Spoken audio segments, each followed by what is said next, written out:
ayant fait beaucoup de parties de tarot avec des amis, j'ai souvent eu cette impression que je m'amuse pas, que j'ai un jeu très moyen, et que par contre, dans le groupe de 5, il y a toujours un type qui s'amuse plus que les autres, et que c'est assez mal réparti en fait. Voilà, t'as un type qui s'amuse tout le temps, qui prend tout le temps, et alors nous, on est là, on le regarde faire, et on est obligé de subir. J'en ai parlé donc avec des proches, et ils m'ont tous dit la même chose, que ouais, c'est vrai qu'ils avaient cette impression-là, qu'il y a toujours un type qui s'amuse un peu plus que les autres, et le reste est obligé de jouer voilà, le pied sur le frein, sans jamais prendre, en subissant toujours la loi du plus fort. Et donc je me suis dit que je pourrais aller jeter un coup d'œil aux statistiques d'une partie de tarot, de distribution de partie de tarot. Et donc c'est de quoi va parler cette vidéo. On va parler de jeux de tarot, de fun, de bons jeux, de mauvais jeux, de statistiques. Et vous allez voir que moi j'ai découvert pas mal de trucs qui sont assez intéressantes. Et vous en sortirez de cette vidéo beaucoup plus instruit à propos du tarot. Alors, le titre de cette vidéo, c'est « Le jeu du tarot est-il équitable ?» et pourquoi il y a toujours un joueur qui s'amuse. Alors vous voyez, vous aurez reconnu, les plus perspicaces d'entre vous, le bon vieux PowerPoint 2006. J'avais voulu faire une belle vidéo bien montée et tout, mais honnêtement j'ai eu la flemme. Et donc vous allez vous contenter de ce petit PowerPoint assez sympathique. Et donc on va essayer déjà de répondre à la question, pourquoi y a-t-il un joueur qui s'amuse en amont? On va voir quelles sont les options possibles. Et on va voir après l'analyse numérique, quelle option était à privilégier. Donc l'option 1, c'est que nous sommes qu'un colossal rageux, rempli de mauvaise foi et d'égoïsme, et on a l'impression que c'est extrêmement mal réparti, qu'il y a toujours un type qui s'amuse et pas les autres, mais en fait c'est juste du hasard, c'est bien réparti, et vous êtes rempli de mauvaise foi, vous pensez que le monde tourne autour de vous, et ce n'est pas le cas. L'option 2, c'est effectivement que le tarot c'est très très injuste, et que malheureusement, intrinsèquement à sa nature de jeu de cartes, le tarot favorise un joueur à chaque fois, plus que les autres. Alors voilà les deux options, vous pouvez vous faire une petite idée de laquelle est la bonne, et on va essayer d'y répondre. Comment on va y répondre? On va répondre à cette question avec une approche probabiliste statistique. Alors je tiens à rappeler que voilà, les dernières maths que j'ai faites, ça remonte, hein, ça fait 2 ans. Les dernières probas en tout cas, ça fait même plus de 2 ans. J'ai jamais fait de théorie de jeu ni rien, donc je l'ai approché à ma façon, sans être rigoureux, mais voilà, donc les maths purs et durs, veuillez m'excuser et ne m'insultez pas en commentaire. Quoi qu'il en soit, j'ai fait un code couleur parce qu'en fait, voilà, ça va être une vidéo qui va aborder le jeu du tarot avec un peu de mathématiques dans ça, mais j'ai fait en sorte que les maths soient potables pour tout le monde, je pense. Et alors j'ai rajouté quelque chose en orange comme ceci, qui seront superfétatoires, qui sont juste pour voilà, de l'onanisme intellectuel, juste pour les amateurs de maths, mais ils ne sont pas utiles à la compréhension, c'est juste des petits rajouts. Donc tout ce qui est en orange, en gros, vous pouvez oublier, si vous n'êtes pas intéressé. Alors commençons par l'introduction et la simulation d'une partie de tarot, parce que pour faire des statistiques, il faut beaucoup de données, et ce que j'ai fait, c'est que j'ai fait naturellement pas mal de simulations de parties de tarot. Alors rappelons quelque chose sur le jeu de tarot. Alors je sais que si vous avez cliqué sur cette vidéo, c'est que vous êtes probablement déjà amateur de tarot, mais bon, c'est bon toujours de rappeler et de définir les noms que je vais utiliser tout au long de la vidéo. Donc on va s'intéresser à la version à 5 joueurs, parce que honnêtement c'est la plus marrante, je trouve, c'est la plus amusante, et c'est celle que je fais quand je joue avec des amis, parce que voilà, c'est celle où il se passe le plus de choses un peu aléatoires. Et donc la version à 4 joueurs pourrait être intéressante aussi, la version à 3 joueurs aussi, mais je pense qu'on va se focaliser sur la version à 5 joueurs en tout cas pour cette vidéo. Quand il s'agit des cartes, donc on a 78 cartes, on a 4 couleurs, voilà, trèfle, carreau, carte, pique, et les atouts qui sont ces magnifiques cartes-là. D'ailleurs parlons-en de la beauté de ces cartes. Et parmi ces atouts, il y a 3 bouts que vous voyez là, As, petit, excuse, 21. Et des points sont associés à chaque carte du deck. Ça se joue à 2 équipes, donc l'attaque, qui est le preneur plus appelé dans la plupart des cas, et la défense, qui sera donc les 3 derniers joueurs qui restent. Avant de commencer une partie, le preneur va faire un pari sur sa victoire, et on va partir du principe que plus il a un bon jeu, plus il parie haut. Ça me paraît assez logique, et donc le pari le moins bon, le moins risqué, c'est petite, et le pari le plus risqué, c'est garde-contre. Donc plus il a un bon jeu, plus il va vers un pari risqué. Voilà, j'ai fait cette diapositive pour parler un peu de l'importance des bouts, parce que pour bien se rendre compte à quel point les bouts sont déterminants dans ce jeu, et à quel point c'est les cartes les plus essentielles du jeu de tarot. Alors rappelons-le, le système de points, c'est 91 points au total, qui sont divisés entre les 2 équipes.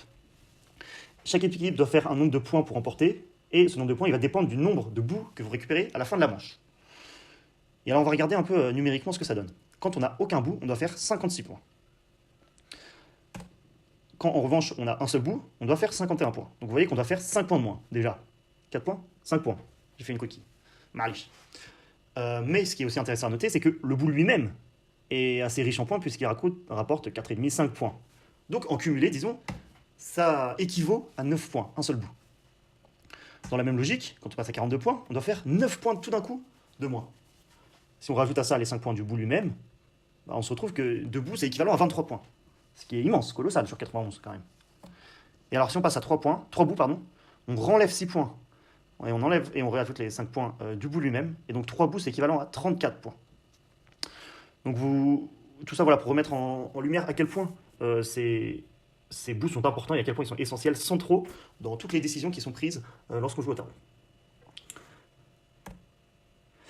Alors, là, j'ai fait une petite partie, un petit avant-goût pour mettre à mal une des idées reçues qu'on a, qui serait que la qualité d'un jeu est dépendante de la qualité du jeu d'avant. Je m'explique.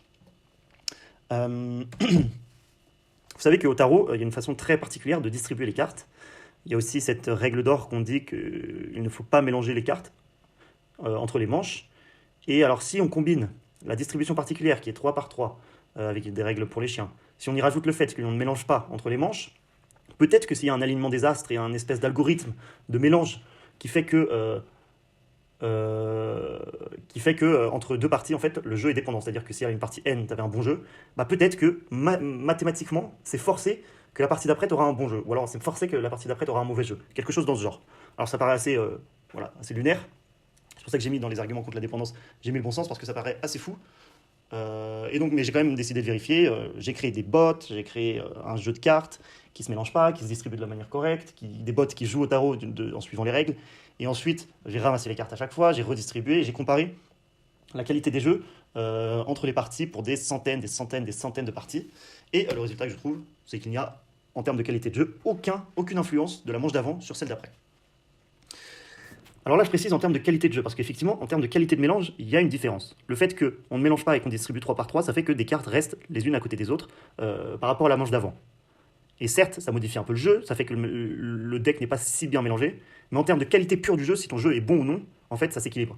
Que tu as un mélange complètement aléatoire statistique ou un mélange, disons, façon tarot, c'est-à-dire pas de mélange, une coupe et une distribution, mais en termes de qualité de jeu, c'est pareil. Donc, cette fameuse légende qui dit qu'il faut absolument distribuer 3 par 3, ne pas mélanger parce que voilà, ça permet d'avoir un jeu plus intéressant à la prochaine partie, c'est faux. Voilà. Je sais, vous avez tombé des nues, mais en termes de qualité du jeu, il n'y a aucune différence entre un mélange aléatoire et un mélange type tarot. Donc, vous pourrez sortir cette vidéo la prochaine fois qu'on vous engueule pour le fait qu'on distribue 3 par 3 et on ne fait pas autrement. Quoi qu'il en soit, là, vous pourrez me dire, mais Bogdan, Euryside, pardon, comment est-ce que tu évalues la qualité d'un jeu? Ça paraît quand même assez présomptueux de dire si ce jeu est bien, si ce jeu est mal, et d'en tirer des conclusions. Et donc c'est ce dont on va parler dans cette partie. On va parler de fun et de manche. On va faire un peu de formalisation, on va donner des noms et des chiffres à ceux dont on parle. Rappelons-le, le preneur fait un pari sur sa victoire, il fait petite garde contre, et plus il parie haut, plus il a un bon jeu. Ça, c'est ce qu'on s'était dit au début de la vidéo. Et donc ce qu'on va faire, c'est qu'on va quantifier un peu le fun qu'on a à chaque partie. La qualité du jeu. Si on a un jeu avec lequel on passe, le fun qu'on a, c'est 0. Si on a un jeu avec lequel on prend petite, le fun qu'on a, c'est 1, garde 2, garde 100, 3, garde contre 4. Jusqu'à là, vous suivez. Ça permet de quantifier le fun que tu as quand tu reçois un jeu. Ici, j'ai mis une table un peu parallèle, qui est dans la même idée, mais qui, vous voyez, est un peu différente. Alors vous qui avez déjà joué au tarot, vous savez bien que parfois vous avez un jeu de petite, par exemple, et vous aurez bien voulu prendre, mais quelqu'un juste avant vous prend garde. Et dans ce cas, vous êtes bloqué, vous êtes obligé de passer. Et donc le jeu effectif, c'est en fait c'est la qualité de ton jeu si tu as réussi à prendre. Et sinon, on lui applique directement 0. Vous voyez ce que je veux dire? C'est une petite différence, et on va regarder ces deux mesures au fur et à mesure de cette vidéo. Donc pour l'instant, on va se concentrer sur le fun intrinsèque, et le fun effectif, on se le gardera pour plus tard. Pour donner un nom, moi ce que je lui ai donné comme nom, c'est le fun du joueur J à la manche I. Donc vous voyez qu'il y a deux indices, le joueur J et la manche I. Donc je l'ai appelé, voilà, bon là c'est la partie mathématique, comme on s'est dit, pas très importante, mais le fun, je l'ai noté comme ça. Donc le fun, il va de 0 à 4. F, I, J. Et alors comment on le détermine? Et pour ça, ce qu'on va avoir besoin, c'est d'une table de décision. Cette table de décision, je vous la montre ici, c'est celle que j'ai décidée pour faire simuler mes bots, et on va l'analyser. Donc c'est une table de décision extrêmement linéaire, voilà, très déterministe, dans laquelle on va regarder les cartes qu'on a et en déduire quel pari on va faire. Donc la première chose la plus importante, comme je l'ai dit plus tôt, les cartes les plus importantes sont les bouts. Donc on va regarder la première ligne, les bouts. Et on va regarder dans quelle colonne on se trouve, si on a 0 bout, si on a 1 bout, si on a 2 bouts et si on a 3 bouts. Ensuite, ça va être, le deuxième élément discriminant, ça va être les atouts. Le nombre d'atouts, donc si on est entre 0, 0,4, 5 et 21, 0,4, 21, et ainsi de suite. Et ensuite, troisième élément discriminant, ça va être les points. Combien on a de points dans notre jeu. Si on a beaucoup de têtes, si on a que des cartes à 0,5 points. Et donc ça aussi, voilà, ça varie entre 0 et 91. Et à partir de ces trois éléments, on va pouvoir tirer une conclusion entre passe, petite, garde, garde sans et garde contre, et donc y attribuer un fun 0, 1, 2, 3 ou 4. Alors regardons un peu, on va faire un petit exemple. J'ai trouvé ce jeu de tarot, je crois que c'est le club de tarot de Noirmoutier qui a mis ça sur Google, donc merci à eux. Et on va évaluer la qualité de ce jeu grâce à nos tables de décision. Alors déjà d'abord, avant de se jeter dans l'analyse, si vous deviez prendre avec cette main, qu'est-ce que vous auriez pris et pourquoi? Vous pouvez vous poser cette question en faisant pause. Moi par exemple, si je dois vous partager mon analyse en tant que double champion du monde sur Tarot des Héros, moi ce que je vois c'est que j'ai énormément d'atouts.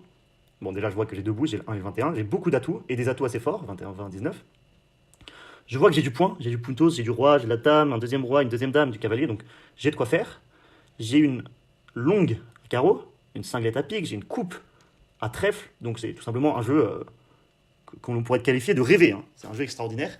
Donc à partir de ça, moi, je fais un minimum une garde sans, voire une garde contre si je suis dans un grand jour. Et donc on va analyser ce jeu à travers nos tables de décision. Donc debout, comme on a dit, on se trouve dans cette colonne-là. Ensuite, les atouts, on en a plus de 4, c'est certain, donc on se trouve dans cette colonne-là. Ensuite, on va compter les points.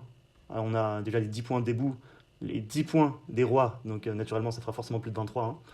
Ça monte très vite, donc on se retrouve dans cette colonne-là, et on se retrouve dans la colonne garde sang, et le fun associé est un fun de 3. Alors voilà, c'est juste un exemple évidemment, hein, ça ne justifie rien du tout. C'est une table qui est assez drastique, assez, j'allais dire nazi, mais militaire dans son choix final. Mais je pense qu'il n'est pas quand même totalement déconnante, elle est quand même assez cohérente. Et en tout cas, c'est ce qu'on dirait à un débutant de faire quand il commence le tarot. Si vous n'êtes pas d'accord, dites-le en commentaire. Quels sont les gros changements qu'on pourrait y apporter. Alors évidemment, je sais qu'on peut faire des gardes sans... On peut passer des gardes sans aucun bout, mais voilà. Il fallait prendre une décision, j'ai fait cette table de décision, et on va voir ce que ça nous donne. Donc voilà, pardon, on a analysé la table et ça fait garde sang. Je vous arrête ici parce que je pense que c'est intéressant à ce moment-là de vous montrer la répartition des différentes qualités de jeu quand on simule plein de parties. Donc ça, c'est pour un joueur quelconque, un joueur individuel. Si on simule énormément de parties, on a dans plus de 70% des cas, le joueur passe. Dans environ 14% des cas, il prend une petite. Dans 10% des cas, il a un jeu de qualité garde. Et les gardes sans et gardes contre sont assez ridicules. Donc c'est intéressant de voir que quand même c'est extrêmement... voilà, c'est très polarisé. On a énormément de cas où vous passez juste. Mais ce qui est intéressant de noter déjà à ce niveau-là, c'est qu'évidemment ça c'est le cas pour chaque joueur individuellement. Mais vous savez très bien qu'on ne peut pas tous passer, parce que si tout le monde passe, il y a une redistribution. Donc vous avez déjà l'intuition qu'il y a une certaine dépendance de qualité de jeu entre les prochaines parties, mais je ne vous spoil pas trop, parce que c'est ce qui arrive juste après. Maintenant, on va parler de dépendance et d'interdépendance dans cette partie 2, et voir quels sont les liens entre les fun des différents joueurs. Pour ceci, j'ai cette petite animation. Donc on a 5 joueurs qui ont une mine assez neutre, voilà. Ils ne sont ni heureux ni malheureux. Et au milieu, on a le jeu de cartes avant de les distribuer. Alors j'ai highlighté, j'ai mis en exergue 3 cartes, ici en vert, qui vont représenter les bouts. Donc on distribue les cartes, grâce à cette belle animation, et il se trouve que le joueur 1 et le joueur 5 obtiennent des bouts, et les autres joueurs n'en obtiennent pas. Donc les joueurs 1 et 5 sont très satisfaits, étant donné qu'ils ont de quoi faire, ils ont des bonnes cartes. Surtout le joueur 1 doit être certainement encore plus satisfait que le joueur 5, probablement. Et les autres joueurs sont assez malheureux parce qu'ils ont peut-être un bon jeu, mais ils n'ont pas de bouts. Et alors vous le voyez, ça saute aux yeux. Comme le nombre de cartes intéressantes est limité, pour une manche I, la qualité du jeu des joueurs est interdépendante. En fait, étant donné que les cartes les plus importantes sont les bouts, on n'en a que 3, mais même les cartes intéressantes, plus si on y rajoute les rois, les atouts assez forts, en fait c'est assez limité. Et donc forcément, si un joueur prend des bonnes cartes, tous les autres joueurs seront lésés, ils ont des cartes moins bonnes. Donc le fun pour une manche, il est interdépendant entre tous les joueurs. En termes mathématiques, FI1, FI2, FI3, etc. sont mutuellement dépendants. Et en plus, ça a l'air plutôt mal réparti. Vous voyez bien qu'il y a 2 joueurs qui s'amusent, un qui s'amuse beaucoup, un qui s'amuse assez, et 3 qui s'ennuient. Ça a l'air mal réparti. Donc ce qu'on va introduire, en fait, c'est le fun du joueur, de la manche I. répartis sur une manche I. Vu que tout est dépendant, on ne peut pas regarder un fun indépendamment, il faut regarder l'ensemble des funs sous une parenthèse, donc on va introduire ce vecteur, qui est juste voilà, le fun du jour 1, le fun du jour 2, le fun du jour 3, le fun du jour 4, le fun du jour 5. Ah, cookie, ça c'est un 5, bien sûr. À la manche I, voilà, donc c'est indexé par I. Ne vous inquiétez pas, on va faire des exemples après pour se rendre compte un peu mieux de ce à quoi ça ressemble. Donc, répartition du fun pour la manche I, ça c'est le nom en français. Voyons quelle forme a FI, que ce soit en maths ou peu importe ce que vous faites dans la vie, il faut toujours regarder des exemples si on ne comprend pas quelque chose. Alors, on va revenir avec la table de décision, et ce qu'on va essayer de voir, c'est les équilibres parfaits, c'est-à-dire que tout le monde s'amuse à la même quantité pendant une partie. Pour ce faire, on va regarder d'abord FI vaut 4, 4, 4, 4, 4, 4, 4, ce qui se traduit par tous les joueurs à un jeu de garde-contre, vu qu'on est là. Alors, déjà, si vous avez joué un peu au tarot, vous voyez bien qu'il y a un problème. Ça n'est jamais arrivé dans l'histoire que 5 joueurs est un jeu avec lequel on puisse prendre garde-compte, n'est-ce pas? Et donc on va regarder ce que ça donne avec cette table de décision.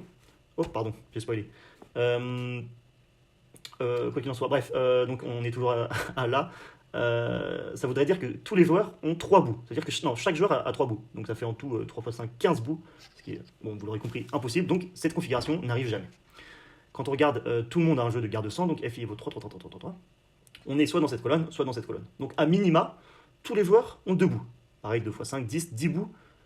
Ça n'existe pas, bien sûr, donc cette configuration-là est impossible aussi. On descend d'un cran, on va regarder, tout le monde a un jeu de garde. 5 joueurs ont un jeu de garde. Mais ça aussi, si vous y avez joué, vous voyez bien que c'est impossible. Personne, ça n'arrive jamais que tout le monde a un jeu de garde. Et si on regarde avec notre table de décision, ça veut dire que, à minima, les 5 joueurs ont au moins un bout. Bon, c'est impossible. Cette configuration est impossible aussi. Tout le monde a un jeu de petite. Ici aussi, on se retrouve dans la même configuration. Tout le monde a un minima un bout. C'est impossible. Ça ferait 5 bouts. Donc cette configuration est impossible aussi. Et la configuration, tout le monde a un jeu de passe. Alors ça, par contre, si vous avez joué au tarot, je pense que vous vous dites que ça arrive assez souvent. C'est le cas. Sauf que le problème, c'est que lorsque tout le monde passe, on distribue. Donc en fait, cette situation, elle n'arrive jamais aussi. Donc en fait, les équilibres parfaits pour une manche I, ça n'arrive jamais. Bon, ça on pouvait s'en douter, mais c'est important de le noter, ça n'arrive jamais qu'il y ait un équilibre parfait pour une manche I. En revanche, il peut y avoir des petits déséquilibres ou alors des gros déséquilibres. C'est ce qu'on va regarder dans la prochaine slide. Dans le cas général, j'ai fait des centaines de distributions, des milliers de distributions, des milliers de parties, et j'en ai déduit des qualités de jeu. Quelles distributions sont les plus fréquentes? Et alors, la plus fréquente, c'est celle-ci. Dans 26% des cas, on se trouve dans une situation où il y a un joueur qui a un jeu de garde et 4 joueurs à un jeu passe. Donc ça peut être le premier, le deuxième, le troisième ou le quatrième, on s'en fiche. La situation, c'est qu'il y a un joueur qui a un jeu de garde et tout le monde passe. Ça, c'est un quart des cas. Donc vous vous rendez compte déjà que dans un quart des cas, il y a 4 joueurs qui s'ennuient et un joueur qui a une garde. C'est quand même assez déséquilibré. Ensuite, on a un deuxième quart de cas, 25% des cas cette fois-ci. On se trouve dans une situation où une personne, un joueur a un jeu de petite et les 4 autres ont un jeu de passe. On est déjà à plus de la moitié. Si on se retrouve dans la situation, 18% des cas, on se retrouve dans cette situation où il y a un joueur qui a une garde et un joueur qui a une petite et 3 autres ont un jeu de passe. Donc déjà, c'est un peu plus équilibré, il y a déjà 2 joueurs qui s'amusent, c'est plus sympathique. Mais c'est seulement 18% des cas. Et enfin, dans 10% des cas, on est dans la situation où il y a 2 joueurs qui ont un jeu de petite et 3 joueurs qui passent. On est dans la même situation où 2 joueurs s'amusent. Dans le cas un peu plus général, donc comme je l'ai dit, dans 52% des cas, dans plus d'une fois sur 2, on est dans une situation où 4 personnes ont un jeu de passe. C'est colossal. Il faut s'en rendre compte, c'est colossal. Plus d'une partie sur 2, il y a 4 mecs qui ont un jeu pourri et qui vont dire je passe. C'est hallucinant. Et dans 98% des cas, on se retrouve où il y a 3 joueurs qui passent. Donc 98, c'est 18 fois sur 100, c'est presque toujours, quoi. Dans presque tous les cas, on a 3 joueurs qui s'ennuient sur 5. C'est extraordinaire, c'est fou, c'est immense. Donc vous voyez bien que la répartition du fun, elle n'est pas bien faite. La répartition est très mal faite. Le jeu n'est pas seulement déséquilibré, mais il l'est beaucoup. Et là, quelque chose que j'aimerais rajouter. Vous allez peut-être vous dire, en voyant cette vidéo, mais oui, mais d'accord, mais ça dépend de la table de décision. Ma table de décision, elle est assez stricte, elle est assez linéaire, et c'est pas le cas dans la vraie vie, c'est ça que vous allez me dire. Ou alors, moi, je choisis pas si je prends ou pas en fonction de ça. J'ai envie de vous dire, pas tellement. Pas tellement, parce qu'en fait, les cartes, c'est pour ça que j'ai mis cette diapositive sur les bouts. Les bouts sont tellement importants que vous serez, quoi qu'il vous arrive, hyper dépendant du nombre de bouts. Et alors peut-être que vous autoriserez un peu plus de fantaisie que ma table de décision qui est très drastique, mais vous êtes quand même tellement dépendant du nombre de bouts que, je suis désolé de vous dire, mais quelle que soit la façon dont vous décidez si vous prenez ou pas, dans tous les cas, peut-être que les statistiques changeraient un peu, mais dans la plupart des cas, il y a beaucoup de joueurs sur 5 qui vont s'ennuyer dans la plupart des manches que vous faites. Donc, que ce soit avec ma table de décision ou la vôtre, dans tous les cas, la plupart du monde s'ennuie pendant une manche de tarot. Et donc on peut répondre à notre question. Pourquoi il y a toujours un joueur qui s'amuse? Option 1, vous n'êtes qu'un colossal rageux rempli de mauvaise foi et d'égoïsme. Eh bien non, c'est l'option 2. Le tarot, c'est vraiment un jeu intrinsèquement injuste. Et donc, on est obligé de se dire que c'est vrai, malheureusement. La plupart des gens s'ennuient. Mais c'est là qu'intervient ce jeune homme. Ce jeune homme vient nous dire, mais n'importe quoi, monsieur, en réalité, on ne joue jamais qu'une seule manche. Ce qui est vrai. Ça nous arrive, enfin moi, ça m'est presque jamais arrivé de faire juste une petite manche de tarot et s'arrêter là. Peut-être que si on fait plusieurs parties de tarot, ça s'équilibre. Est-ce que, donc la question qu'on se repose, c'est sur plusieurs manches, est-ce que ça s'équilibre?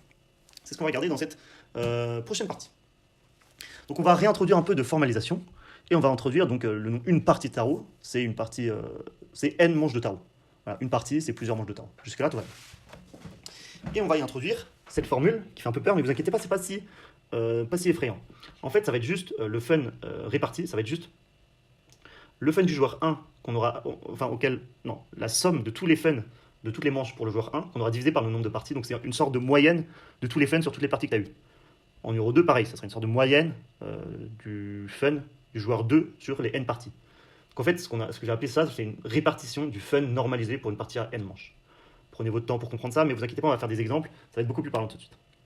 À quoi ressemble f de n? Donc là, ça dépend de n parce qu'évidemment, ça dépend du nombre de parties. Alors pour n égale 1, pour une partie à une manche, bon là on l'a dit que ça arrive déjà pas beaucoup, mais juste pour l'image, en fait c'est juste, f1 ça vaut juste la partie, le fun divisé par 1 de tous les joueurs répartis dans ce vecteur. Et donc si, par exemple, la manche, ça fait 0, 0, 0, 2, 0, c'est-à-dire que le joueur 4 a pris une garde, ce qui, on le rappelle, est le cas le plus fréquent, on se retrouve à f de 1 qui vaut 0, 0, 0, 2, 0. Jusque-là, tout va bien. Si en revanche, n vaut 2, on a fait deux parties. Alors f de 2, la formule générale, ça va être 1 demi fois la répartition pour la première partie, plus 1 demi fois la répartition pour la deuxième partie. Et donc si la manche 1, c'est la même que la précédente, et la manche 2, ça va être 2, 0, 0, 0, 1, donc le joueur 1 a une garde et le joueur 5 a une petite, on applique la formule et ça nous donne un f de 2, 1, 0, 0, 1, 0, 5. En fait, ça traduit le fun moyen. Le joueur 1, il a eu une garde sur deux parties, donc son fun, il vaut 1. Le joueur 2, il a rien eu sur deux parties, son fun vaut 0. Pareil pour le joueur 3. Le joueur 1, c'est comme le joueur 4, c'est comme le joueur 1. Et le joueur 5, il a eu une petite sur deux parties, donc son fun vaut 0,5. C'est juste le fun moyen. On va encore mettre un exemple pour marteler, parce que la répétition est la fleur de la rhétorique. Si la manche 3, c'est le joueur 3 cette fois qui prend une petite, et tous les autres passent, on applique la formule 1 tiers fois la première, 1 tiers fois la deuxième, 1 tiers fois la troisième, ça nous donne 2 tiers, 0, 1 tiers, 2 tiers, 0, 1 tiers. Donc voilà à quoi ressemble F3, et vous voyez déjà que, effectivement, F3 semble beaucoup plus réparti que la première qu'on a eue. Vous vous rappelez, la première, il y a eu un joueur qui s'amusait, alors que là, sur les trois parties, finalement, il y a 4 joueurs qui se sont amusés, il n'y en a qu'un seul qui ne s'est pas amusé. Donc effectivement, peut-être que le jeune homme qu'on a vu tout à l'heure, il a raison, ça s'équilibre pas mal. C'est ce qu'on va regarder. Donc voilà, c'est ce que je dis ici. Là, j'ai introduit l'écart type. L'écart type, bon, vous n'avez pas besoin exactement de savoir que c'est, mais plus les grands, plus c'est mal réparti entre tous les joueurs. Donc là, il vaut 0,89, ce qui est beaucoup. Là, ça vaut 0,5, ce qui est un peu moins. Là, ça vaut 0,28, ce qui est encore moins. Et vous imaginez bien que plus on va rajouter de parties, plus ça va être aléatoire, plus il y a des joueurs qui vont s'amuser, et plus en fait ça va s'équilibrer. Donc ce qu'on imagine, c'est que plus on rajoute de parties, Fn semble de plus en plus équilibré, et ET semble diminuer. C'est un synonyme. Et alors, on s'attend à, pour une partie, enfin pour une infinité de parties, si c'était possible, avoir un écart type qui arrive à 0, parce que tout ce sera équilibré, et une limite dans laquelle, à partir d'un certain moment, pour une infinité de parties, tout le monde s'amusait à la même quantité, à la quantité mu, qu'on va appeler M. Mais... Donc ça, c'est l'application, bon ça aurait dû être orange, ça c'est l'application du théorème central limite, pour n suffisamment grand, f va suivre une loi normale multivariée à 5 dimensions, de limite m et de matrice sigma. Mais ça, oubliez-le, parce que vous avez compris dont je parlais juste avant, c'est cette idée, que à force, ça s'équilibre. Et donc, on peut réévaluer la réponse qu'on a donnée tout à l'heure. Pourquoi y a-t-il toujours un joueur qui s'amuse? Non, on n'est pas dans une situation où le tarot est trop injuste, c'est certes vrai pour une manche, mais quand on additionne des manches, à un certain moment, ça s'équilibre. Donc vous êtes juste un colossal rageux, rempli de mauvaise foi et d'égoïsme. Mais là, viennent ces deux jeunes hommes qui viennent nous dire n'importe quoi. En réalité, on ne joue jamais n suffisamment grande manche. Ce qui est vrai. Une quantité classique de manches, je dirais, c'est entre 3 et 10, quoi. Peut-être entre 5 et 10. Mais on fait jamais plus de 10 manches. 10 manches, ça met déjà 1 heure. Si vous êtes sur une grosse soirée tarot, peut-être 15, peut-être 20 maximum, mais jamais infinité de parties. En tout cas, moi, ça m'est jamais arrivé. Et donc, c'est ce qu'on va regarder. L'évolution du fun réparti, donc de Fn, en fonction de n, et voir comment ça se comporte entre 2 et 10 parties. Ça va être le plus intéressant. Regardons pour n entre 1 et 10. Alors on va passer à la dernière partie de la formalisation. On va introduire un nouvel élément qui va s'appeler f classé de n, qui va être tout simplement le classement décroissant de fn. Alors, je vais vous donner un exemple, vous allez tout de suite comprendre. Ici, on a f3, donc une situation, après 3 parties, voilà, on s'est retrouvé où le joueur 2 a un fun de 1 tiers, un fun normalisé, donc on a divisé par le nombre de parties, et le joueur 5, on se trouve dans une situation où il a un fun de 2 tiers. Je ne sais même pas si c'est possible ça d'ailleurs. Non, c'est une situation impossible. Bref, c'est juste un exemple pour que vous compreniez. Et on retrouve f classé de 3, ça va être 2 tiers, 1 tiers, 0, 0, 0. Donc on classe de haut en bas. Jusque-là, normalement, tout va bien. Vous allez me demander, mais pourquoi est-ce qu'on a introduit ça? Très très bonne question. La réponse se trouve juste ici. En fait, ça nous permet de nous débarrasser de la numérotation des joueurs. Je m'explique. Vous voyez cette situation qui est a priori fondamentalement différente, étant donné que c'est le joueur 1 qui a un fun de 1 tiers, le joueur 0 a rien, le joueur 3 a un fun de 2 tiers, et les deux derniers joueurs ont un fun de 0. Donc vous voyez que c'est une situation foncièrement différente de celle-ci. Mais quand on applique f classé, donc on reclasse, on se retrouve exactement dans la même situation. Et pourquoi on introduit ça? Parce qu'en fait, nous, on s'en fiche de savoir si... Nous, on a envie de voir s'il y a un joueur qui s'amuse plus que les autres, ou alors un joueur qui s'amuse genre fondamentalement moins bien que les autres, et on s'en fout de savoir si c'est le joueur 1, 2, 3 ou 4 ou 5. Pour nous, c'est la même.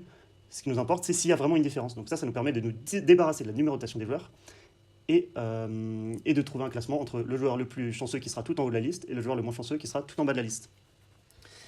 Et donc, c'est pour ça que j'ai introduit ces nouvelles notations, f plus 2, f plus 1, f0, f-1, f-2, qui vont être du coup le joueur le plus chanceux, le joueur moyen plus chanceux, je pense que vous voyez ce que je veux dire, le joueur neutre, le joueur moyen moins chanceux et le joueur le moins chanceux. Chose importante à noter, on fait le classement décroissant une fois seulement qu'on a additionné toutes les parties, parce que sinon ça n'aurait aucun sens. Voilà. Donc à partir de ça, on va pouvoir simuler des milliers de parties, ce que j'ai fait bien sûr pour vous, et on va pouvoir analyser f classé de n pour voir un peu qu'en est-il de la situation des joueurs les plus chanceux, des joueurs les moins chanceux, et comment ça va évoluer en fonction de n, donc en fonction du nombre de parties. Alors, je vais finir cette première partie ici, l'histoire d'avoir donc une première partie, disons, théorie, mise en place du cadre, et une deuxième partie où on sort les résultats et les conclusions. Donc, rendez-vous dans la deuxième partie pour avoir les résultats que vous attendez tant.